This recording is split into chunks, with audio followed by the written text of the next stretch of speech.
야, 미국 애들아, 응?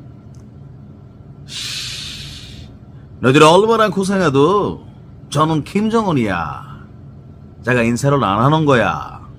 안 মুসবতা고 বোঝেন নাই মানে উত্তর কোরিয়ার প্রেসিডেন্ট কিম জং উন, এটা হচ্ছে কোরিয়ান ভাষা, আমি যেটা বললাম এটার ট্রান্সলেশন হচ্ছে এরকম যে আমেরিকা তো যতই চেষ্টা করিস বাবা, আমি তো মাথা ঝুঁকাবো না। মানে ইনসা হচ্ছে মাথা ঝুঁকানো। আমি কিম জং উন, কোনো লাভ নাই বাবা।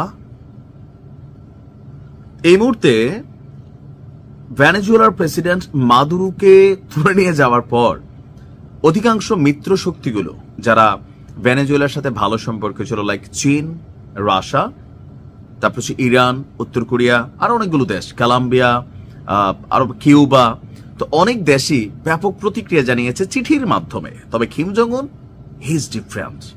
হ্যাঁ, কন হে ইয়ে কিম জং উন হ্যাঁ, মানে প্রতিবাদের ভাষাটাই ভিন্ন। ভেনেজুয়েলার প্রেসিডেন্টকে নিয়ে যাওয়ার পর উত্তর কোরিয়া নিজেদের সামরিক শক্তি জানান দিতে এবং কি প্রতিবাদ হিসাবে একটা মিসাইল ছুটছে, তবে ছোটখাটো মিসাইল না, ব্যালিস্টিক মিসাইল। আপনি জেনে আশ্চর্য হবেন, উত্তর কোরিয়ার অস্ত্র ভান্ডারে পারমাণবিক মেশিনারিজ থেকে মানে এমন এমন জিনিস, পারমাণবিক সাবমেরিন মেশিনারিজ, যেটা সোজা আমেরিকাতে গিয়া টাচ করতে পারে এমন অনেক মেশিনারিজ তারা বানাই রাখছে। তো গতকালকে এই ঘটনা ঘটার পর উত্তর কোরিয়ার প্রেসিডেন্ট কিম জং উনের নির্দেশে আপনার এই ব্যালিস্টিক ক্ষেপণাস্ত্র উৎক্ষেপণ করা হয়েছে। আর আমি যে দেশে থাকি এটা হচ্ছে দক্ষিণ কোরিয়া। দক্ষিণ কোরিয়ার প্রটোকল, নিরাপত্তা টোটালি আমেরিকার হাতে থাকে।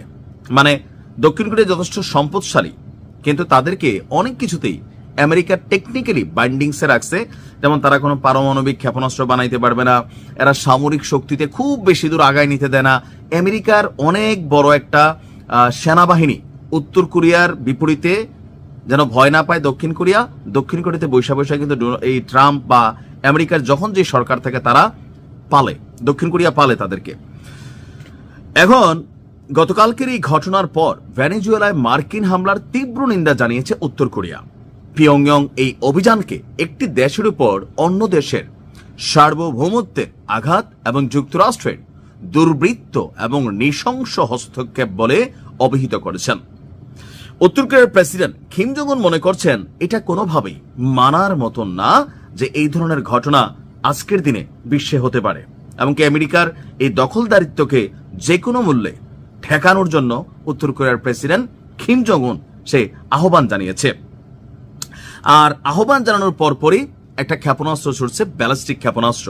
সিউলের মানে দক্ষিণ কোরিয়ার নিরাপত্তা বিশ্লেষকদের মতে পারমাণবিক নিরস্ত্রীকরণ নিয়ে চীনের অবস্থানের বিরুদ্ধে নিজের শক্তি জাহির করাই পিয়ংইয়ং এর মূল লক্ষ্য।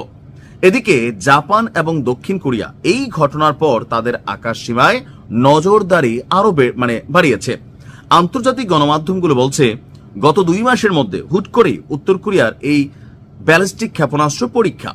আর দক্ষিণ কোরিয়ার প্রেসিডেন্ট লি জে মিয়ং যখন চীনের বেইজিং সফরে ব্যস্ত, ঠিক তখনই কিম জং উন আপনার এই ধরনের ঘটনা ঘটালো। বিশ্লেষকরা মনে করছেন সিউলের সাথে বেইজিং এর যে ঘনিষ্ঠতা, এটা উত্তর কোরিয়া পছন্দ করতেছে না। অর্থাৎ দক্ষিণ কোরিয়া এবং চীনের মধ্যে যে সম্পর্ক, তবে চীনারা ব্যবসায়ী মানুষ, সারা পৃথিবীতেই তারা ব্যবসা করে, সম্পর্কের জায়গা ভালো রাখে। তবে উত্তর কোরিয়া মনে করতেছে যে যেহেতু দক্ষিণ কোরিয়া আমেরিকার মিত্র, আপনি কেন ভাই চীন, আপনি তো আমার মিত্র, আপনি কেন দক্ষিণ কোরিয়ার সাথে ভালো সম্পর্ক রাখবেন? বাট একজন ব্যবসায়ী সে সবার সাথে ভালো সম্পর্ক রাখে। আর পাশাপাশি আমেরিকার এই ধরনের পদক্ষেপের বিরুদ্ধে একটা আইকনিক পদক্ষেপ হিসাবে এটাকে দেখা হচ্ছে। যদিও আমরা সকলেই জানি ডোনাল্ড ট্রাম্প ব্যক্তিগত সম্পর্কের জায়গা থেকে কিম জং উনকে ভালোবাসে। এই যে বিশ্বজুড়ে ট্যাক্সের খেলা খেলছে না, শুল্কের খেলা খেলছে।